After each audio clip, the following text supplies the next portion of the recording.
할렐루야. 네, 이제 오늘 내일 이렇게 이틀 남았네요. 그래도 빠르게 지나갑니다. 그렇죠? 그래도 기도를 통해서 이 나라 민족의 고난 속에 우리가 동참하고 기도를 통해서 하나님의 뜻을 세우는 그러한 귀한 일을 여러분들이 하고 있습니다. 하나님께서 기뻐하시고 여러분들도 하나님의 축복을 누리게 될 줄 믿습니다. 자, 오늘 본문의 말씀을 우리가 봅니다. 느헤미야는 성벽을 재건하고 성벽을 재건하면서 하나님을 그들이 발견하고 또 하나님을 발견하면서 그들이 이제 말씀을 발견했습니다. 그렇죠? 그래서 그 말씀 앞에서 회개하고 또 말씀 앞에서 그들이 새로운 언약을 세우고 거기에 다 도장을 찍고 그 다음에 많은 백성들은 맹세를 하고 그리고 자신들이 그렇게 살겠노라고 다짐을 했습니다. 자, 그런데 여기까지는 다 해요. 뭐 다 하는 건 아니지만 여기까지는 그래도 할 수 있어요. 내가 내 마음에 결단하고 이렇게 살아야지. 여기까지는 그래도 되는 거예요. 할 수 있습니다. 하겠습니다. 이제 그렇게 결단해 나가는 거죠. 근데 문제는 이제 그 다음이죠. 어떻게 이거를 실천할 것이냐, 실행할 것이냐, 어떻게 이 믿음으로 나가겠느냐. 이것은 또 다른 문제예요. 이것은 정말 결단이 필요한 것이죠. 이게 이제 문제거든요. 느헤미야가 이제 잠깐 짧은 기간이지만 부흥을 경험하고 해보자. 그래서 막 지금 일어났는데 그 다음에가 문제죠. 그 다음에 정말 이것을 어떻게 실천해 나갈 수 있겠는가? 이 부흥의 불씨를 꺼지지 않고 어떻게 하겠는가? 이것은 또 다른 문제예요. 오늘 그 문제를 이제 다루고 있죠. 사람들은 다 모여서 어저께까지 그들은 결단했습니다. 우리 하나님의 전을 버려두지 아니하겠다. 지키겠다. 성전에서 이 제사하고 또 이 부흥의 불씨를 살리고 성벽을 지키고 하겠다 결단을 했는데 그러면 누가 그 일을 하겠느냐는 거죠. 누가 할 건데? 누가 그 일을 할 건데? 그 당시 예루살렘 성벽이 없어가지고 예루살렘은 많은 이방인들이 함께 이주해서 살고 특별히 사마리아 사람들도 들어와 살고 있고 아주 아라비아 사람도 살고 있고 그러니까 굉장히 이 예루살렘은 복잡한 구조를 가지고 있어요. 이제 성벽을 쌓았죠. 그래서 이제 이방인들의 출입을 제한시키고 이스라엘 민족들이 그 안에서 공동체를 이루어 가야 되는데 문제는 그럼 누가 예루살렘에서 살겠는가? 그리고 예루살렘을 지킬 것인가?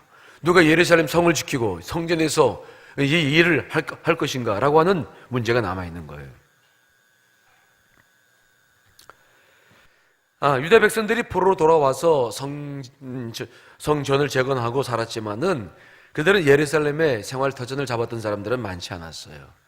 거기에는 이 이방인들이 많이 살고 있었고 그래서 예루살렘 성이 아닌 곳에서 많이 거주하면서 살아왔기 때문에 정말 예루살렘 성을 재건하고 난 다음에 성전을 또 부흥의 불씨를 이렇게 일으켰는데 누가 그렇게 살 것인가는 이게 참 중요한 문제입니다. 왜냐하면 지금 스룹바벨이 와서 성전을 재건하고 그때 5만 명을 데리고 왔는데 그 후손들이 살고 있는데 그 후손들은 80년 동안 지금 느헤미야가 와서 이 일을 이룬 것은 80년, 90년이 넘은 시점인데 이미 삶의 터전이 다 밖에 있고 생활 터전이 다 예루살렘 성 안에 있지 않은 사람들이 많은 거예요. 그리고 지금처럼 그 당시에 예루살렘에 살아라 그러면은 다 아파트 지어져 있고 그래 이사만 오면 되는 것이 아니라 다 자기들이 또 집을 져야만 되는 그러한 상황 속에 있는 거죠. 그래서 누가 예루살렘 성으로 보면 삶의 기반을 다 버려두고 예루살렘 성으로 들어와서 누가 거기서 생활터전을 다시 일구고 그 성을 지키며 성전에서 예배를 드리고 제사를 드리면서 그 일을 하겠는가? 이건 굉장히 다른 문제죠. 여러분 이게 작은 문제일까요? 누가 그거를 하겠느냐고요. 누가? 이게 우리 신앙에 있어서 가장 중요한 문제예요. 내가 내 내면에서 깨닫고 알고 은혜 받는 건 할 수 있어요. 근데 정말 누가 그것을 넘어서서 내 삶에 실천하고 내 삶 속에서 그것을 행하겠는가? 이것은 참 어려운 문제죠. 그래서 느헤미야가 방법을 찾는데 1절 자, 읽습니다. 시작. 백성의 지도자들은 예루살렘에 거주하였고 그 남은 백성은 제비 뽑아 10분의 1은 거룩한 성 예루살렘에서 거주하게 하고 10분의 9는 다른 성읍에 거주하게 하였으며. 두 가지 방법을 쓰고 있는데 백성의 지도자, 방백들, 그러니까 백성의 지도자들은 무조건 이제 성으로 이사 오는 거예요. 성을 건축하고 예루살렘 성전이 회복되려면 사람이 살아야 되는데 사람이 있어야 그 일을 하는데 누가 그 일을 하겠는가?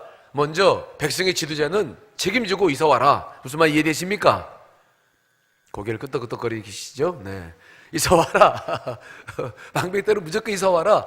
지도자들은 책임져라. 니들이 먼저 이사 와라. 참 지도자들의 책임이 큰 거예요. 우리나라가 이 모양 요 꼴인 것이 지도자들의 책임인데, 여러분 이 지도자들의 사명을 감당해야 되죠. 먼저 솔선수범해서 내가 하겠습니다. 이것이 없이는 어떤 공동체도 이루어질 수가 없는 거예요. 교회도 중직들이 앞장서야 되고, 가정에서는 엄마 아빠가 앞장서야 되고, 집안에서도 마찬가지 아니겠습니까? 나라에서도 마찬가지 아니겠어요? 그러니까 느헤미야는 지도자들에게는 딱 결정 내리게 합니다. 이사 와라. 니들이 여기서 살고 여기서 모든 걸 다 하고 니들이 먼저 해야 된다. 누가 하겠는가? 지도자들의 책임을 강조하고 있어요. 그리고 나머지는 백성들 가운데서 제비를 뽑아가지고 그 중에서 열에 하나는 예루살렘으로 이사오게 하는 거예요. 그리고 19은 뭐 각자 살아도 괜찮은데 제비 뽑힌 사람들은 무조건 와서 살아라. 그래서 적어도 우리 백성 가운데서 10분의 1은 예루살렘 성에 살고 성벽을 지키고 성전에 가서 해야 되지 않겠는가? 참 어려운 일이죠. 삶의 터전이 다 밖에 있는데 그것을 옮겨와가지고 안에 들어와서 살고, 참 이거 백성들이 제비를 뽑을 때 무슨 마음으로 제비를 뽑았을까? 그렇죠? 나한테 지금 제비가 오는가 뽑아. 그러면 뽑히면 난 이사 와야 돼. 지금 생애터전 다 그만두고 이사 와야 돼. 성전이 중요해. 이게 중요한 거예요. 여러분 성전 중심의 삶을 사시기를 간절히 축원합니다. 이게 성경에 나와 있는 복의 원리예요. 삶의 터전으로 사는 게 아니라 성전 중심으로 살아왔어요. 우리 신앙의 선배들은. 그래서 이게 근데 어려운 거예요. 어려운 거. 예, 제가 서울에 광명교회 있을 때는 그 경리교 교인들은 복을 받으면 부산에서도 이사가도 비행기 타고 와서 예배를 드려요. 참 그렇게 훈련을 시켰거든요. 근데 그렇게 시켜서 몇 대를 교회를 지키면서 이제 복을 받는 거예요. 교회들은 뭐 큰 교회라고 다 복 받는 건 아니지만 그래도 그 복 받는 교회들을 보면은 그런 신앙의 뿌리가 깊은 거예요. 그만큼 교회 영적인 것을 사랑하고 뿌리를 지켜나가는 거예요. 그것이 이제 대대로 이어가면서 복을 누리고 하나님의 일들을 이루어가는 큰 힘이죠. 우리는 지금 삶의 여건에 따라서 사실은 이게 쉬운 일은 아니지만 지금 느헤미야에게도 그 문제가 있어요. 누가 교회를 지킬 건가? 누가 하나님의 일을 할 건가? 자기 삶에 따라 다 살아가면 어떻게 할 건가? 이게 이제 신앙인들의 고민이에요. 교회는 많이 있죠. 하지만 나를 보내신 교회는 교회받아 은혜 받은 교회가 또 따로 있죠. 그러니까 이게 참 중요한 문제다. 여러분들의 삶의 방식이 세상 사람들처럼 자꾸 바뀌지 않기를 간절히 축원합니다. 내 교회 평생 이 의식이 우리 교회에도 있어야 돼요. 누가 교회를 지킬 건데, 누가 이 교회를 향해서 주신 하나님 뜻을 이뤄 나갈 건데, 이제 이게 참 중요한 거예요. 여러분 안에 어떠한 일이 있다 할지라도 교회는 어제도 말씀드렸습니다만은 이게 어쩌면 가정보다도 더 중요한 공동체예요. 마지막까지 주님이 재림하실 때까지 쓰임받을 공동체가 교회 아니겠습니까? 여러분 안에 교회를 향한 중심들이 일어날 수 있게 되시기를 간절히 축원합니다. 굉장히 중요한 일이죠. 그래서 우리가 기억해야 될 것은 특별히 성전이 이제 부흥이 막 일어나기 시작하면은 또 모이는 것도 중요하잖아요. 모이지 않는데 어떻게 무슨 부흥이 일어나고 무슨 일을 할 수 있겠어요? 그래서 우리가 성전 중심으로 막 살아가야 되는데 이게 이제 쉬운 일은 아니겠죠? 오순절에 우리가 성령 역사를 가만히 바라보면 어떻게 성령 역사가 일어났습니까? 오순절에. 예수님께서 뭐라고 말씀하셨냐면은 그때 예루살렘에 와서 예수님의 십자가 사건에 동참한 사람들, 갈릴리 사람들이 많았어요. 그리고 그때가 6월절이었지 않습니까? 그래서 세계 각국에서 많은 사람들이 몰려왔어요. 그때 예수님께서는 그들에게 뭐라고 말씀하셨냐면은 예루살렘을 떠나지 말고 내게서 들은 바 아버지께서 약속하신 것을 기다려라. 그래서 그들로 하여금 떠나지 말게 했잖아요. 그래서 그들이 예루살렘에 모여서 기도하고 계속 주의 역사를 기대했던 거 아닙니까? 그런데 오순절에 성령의 놀라운 역사가 일어났어요. 그래서 그들이 그때 은혜를 받고서도 떠나지 않았어요. 언제까지 떠나지 않았냐? 스데반 집사가 핍박받아서 죽을 때까지, 순교할 때까지. 그래서 그때 많은 사람들이, 수많은 사람들이 모여서 계속 예배드리고 집회하고 붕의 물기가 계속 일어났고, 그러다가 이제 하나님께서 핍박을 주셔서 흩으셨기 때문에 그들이 이제 사마리아와 땅끝까지 이르러서 교회를 세운 역사를 감당했지만 그 전까지는 다 모이는 일에 힘썼다는 거예요. 힘썼다. 여러분, 우리는 사람들이 모이는 게 왜 중요하냐? 뭐 사람들이 모이는 것만과 다 되느냐? 그렇지는 않지요. 하지만 왜 이게 중요하냐면 여러분 한 분 한 분들이 성령님을 품고 있는 그릇이라는 것을 기억하시길 바랍니다. 성령을 담는 그릇들이거든요. 그래서 이것들이 모여져야, 사람들이 많이 모여야 성령의 불씨가 일어나기 시작하는 거예요. 이해되십니까? 우리가 지금 다니엘 기도회를 하다가 이제 시국을 위한 기도를 하니까 많은 분들이 이제 개인적인 사정도 있고 하니까 많이 못 모이잖아요. 이 성령의 역사라고 하는 것이 이 모이는 숫자와도 깊은 관계가 있는 거예요. 그래서 내가 스스로가 성령을 담고 있기 때문에 그래서 조밀하게 아주 모이는 일에 힘써야 이 모든 성령의 역사는 이루어질 수 있는 것이지, 그렇지 않으면은 그 성령의 역사가 다 새어나가요. 우리는 성령을 담는 그릇이고 성전이기 때문에 많이 모여서 함께 하면은 성령의 역사가 있는데 그렇지 않으면 다 새어나가요. 그래서 초대교회 역사도 보시면, 자, 사도행전 2장 46절 읽어보겠습니다. 시작. 집에서 떡을 떼며 기쁨과 순전한 마음으로 음식을 먹고. 초대교회가 왜 부흥했느냐? 날마다 성전에 모이기를 뭐 했다고요? 힘썼다.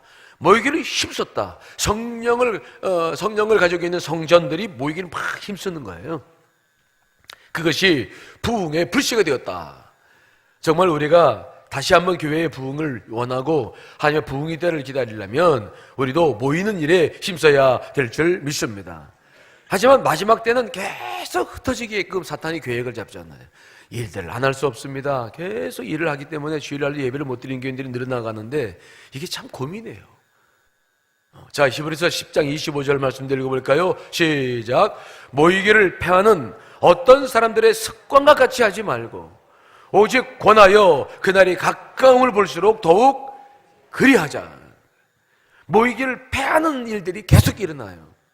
먹고 사는 문제가 힘들어지니까 계속 우리는 교회 밖으로 일을 할 수밖에 없는 일들이 벌어지는데 이게 마지막 때가 다가오는 거죠.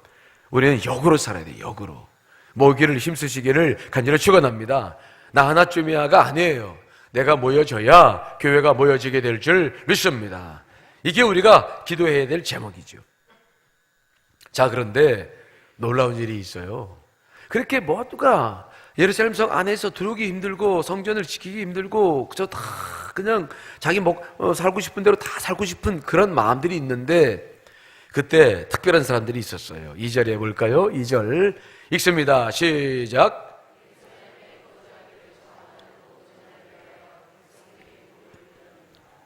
그런데 그 예루살렘에 거주하기를 뭐하는 사람이 있었다고요? 자원한 자가 있었다는 거예요. 야, 이게 축복인 줄 믿습니다. 다른 사람들은 제비를 뽑는데 이게 뽑히려고 걱정해가지고 그러는데 내가 여기 살겠습니다. 내가 여기 살겠습니다. 내가 자원하겠습니다. 내가 예루살렘 들어오겠습니다. 이런 사람이 있다는 거예요. 이게 큰 축복인 줄 믿습니다. 그래서 느헤미야는 모든 백성들과 함께 그들을 위해서 복을 빌었다. 야, 예나 지금이나 하나님의 사람들이 있는 거예요. 하나님 앞에 쓰임받는 사람들이 있고 자기를 내어놓는 사람들이 있는 거예요. 믿음으로 살고자 하고 희생하는 사람들이 이렇게 있었기 때문에 그때그때마다 하나님의 역사가 이루어지게 된 줄 믿습니다. 이것이 축복이에요. 이게 축복이에요. 여러분, 우리 믿는 사람들이 걸어가는 길은 영광의 길 아니에요. 영광의 길 아니에요. 어저께도 우리가 여선교회 이제 총 연말 결산이 있어가지고 제가 좀 잠깐 설교를 했는데, 여선교회 일이 힘들잖아. 그래서 서로 안 하려고 막 그래. 그래서 고백 들어보면은, 그러다가 나중에 이제 은혜를 받고 그 중요성을 깨닫고 이제 세워나가는 것인데, 제가 그런 이야기를 냈어요. 저도 주의 길 가지만 때로는 이게 힘들어요. 여러 말을 들어야 되고, 주로 하려고 하는 사람보다 못 안 하겠다는 사람들이 더 많으니까. 이해되시죠?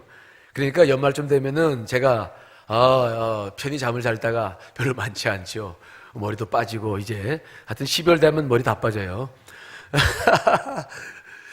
그래서 이제 힘들어서 주 앞에 그런 기도를 할 때가 있어. 주여, 이게 주의 길이 알았으면 제가 좀 고려했을 텐데, 주님, 내가 이게 몰라서 이 길 가는 거 아닙니까? 막 그러고 때를 쓰고 이제 그럴 때가 있는데, 그때마다 주님께서 제게 주시는 마음이 있어요. 너는 내 길이 영광의 길인 줄 알고 네가 이 길을 걸어가고 있느냐 물어봐요.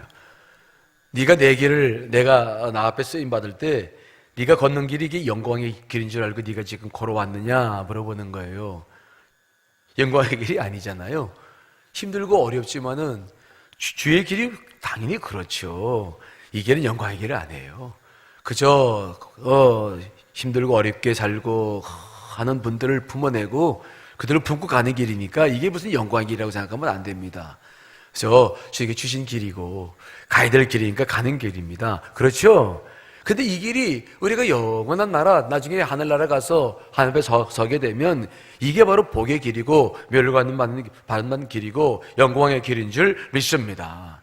여러분들이 가는 길도 마찬가지예요. 이게 뭐 우리가 예수님 믿고 살아가는 길이 무슨 영광의 길인 줄 알고 지금 가시는 것입니까? 막 이 길 가면 막 복이 떨어지고 이 땅에서도 그런 것도 있겠지만 그렇지 않아요. 주님께서 가신 길이고 명하신 길이기 때문에 여러분, 우리가 그 길을 가야 될 줄 믿습니다. 그래서 여러분, 그거를 생각하세요. 절대로 주의 길은 이거 영광의 길 아닙니다. 다들 가기 싫어하는 길이에요. 아셨죠? 이제 그만 착각해서 깨어나서 이게 고난의 길이 있으니까 이게 오히려 내가 가야 될 길이고 기쁨의 길이지, 이게 무슨 명예가 길 구하고 막 무슨 이제 그런 착각은 좀 벗어나세요. 여러분, 그래서 이게 생명의 길 아니겠습니까? 그렇죠? 아멘 좀 크게 좀 해봐요. 좀 영광의 길 아니에요. 가야 되니까 우리에게 주어진 이 길이니까 기쁨으로 갈 수 있기를 간절히 축원합니다. 그러니까 생명이 있는 길이지, 무슨 세상 사람들처럼 이게 무슨 돈을 많이 벌고 무슨 축복을 많이 받고 사람들이 칭송받고, 그렇지 않아요. 그렇지 않아요. 여러분, 그 길 아니에요.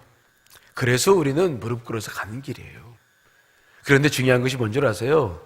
그렇게 주의 뜻을 품고 갈 때마다 혼자가 아니라는 거예요. 주님께서 여러분과 함께 하시는 줄 믿습니다. 그래서 기쁨이 있고 주님이 나와 함께 하시기 때문에 그 길이 오히려 이게 생명의 길인 것을 경험하게 되는 거예요. 정말 은혜는 그 고난 속에서 와시는 거예요. 물질의 축복은, 건강의 축복은 잠시예요. 다 지나갈 것들이에요. 그러나 내 안에 쌓이는 이 영적인 축복은 누구도 경험할 수 없는 은혜죠. 여러분, 여러분들의 가는 길이 그랬습니다. 조금 힘들고 고난된다 할지라도 자꾸 그것 때문에 투정하지 마시고, 그래서 가는 길이지. 그렇죠? 그래서 가는 길이야. 이게 그래서 가는 길이에요. 이게 그래서 가야 될 길이고, 이게 그래서 생명의 길이라고 말씀하셨지. 우리가 가는 길은 다 좁은 길이라고 말씀하시지 않았어요? 그래서 가치 있는 길이에요. 그래서 기쁜 길입니다. 그렇죠? 그래서 감사한 길이에요. 누가 뭐라고 좀 그러면 그냥 듣고 또 그러면 또 넘어가면 되는 거지. 우리가 이거 영광의 길 아니지만 생명의 길이라서 가는 거 아닙니까? 자, 주님께서도 말씀하셨습니다. 자, 마가복음 8장 34절 읽습니다. 시작. 누구든지 나를 따라오려거든 자기를 부인하고 자기 십자가를 지고 나를 따를 것이니라. 아멘. 십자가를 지고 나를 따라라 했으니까 아멘 하고 가는 거예요. 그랬더니 느헤미야하고 백성들이 그 사람들을 세워놓고 막 복을 빌고 축복을 하고, 얼마나 귀한 길입니까? 자원하는 심령, 여러분 안에 그런 마음의 문들이 활짝 열리시기를 간절히 축원합니다. 자원해서 이 길을 걸어가는 거, 이게 복이에요. 복. 절대로 영광의 길 아닙니다. 하지만 생명의 길이에요. 그 누구도 경험할 수 없는 생명의 길입니다. 이게 우리가 신앙생활하는 묘미예요. 기쁨입니다. 감사해요. 늘 내 안에 일어나고 있는 주님의 기쁨. 삶은 고통스럽고 때로는 또 정말 자존심이 상하고 그럴 때 있지만, 그러나 주님을 바라보면 아무것도 아니에요. 그래서 느헤미야도 자원한 사람들 때문에 기쁨을 얻고 예루살렘 성이 지켜지고 성전에 놀라운 역사가 일어나기 시작한 줄 믿습니다. 자, 여러분 일어나십시오. 가슴을 쫙 펴십시오. 어떤 고난이 앞에 있다 할지라도 하나님이 함께 하신다는 걸 믿으시기를 간절히 축원합니다. 여러분들처럼 이렇게 기도하는 분들 때문에 한 역사는 이루어져 가는 거 아니겠습니까? 오늘도 기도하시며 능력을 경험하시기를 간절히 축원합니다. 자, 우리 찬송 같이 부르시고 합심해서 기도하시겠습니다.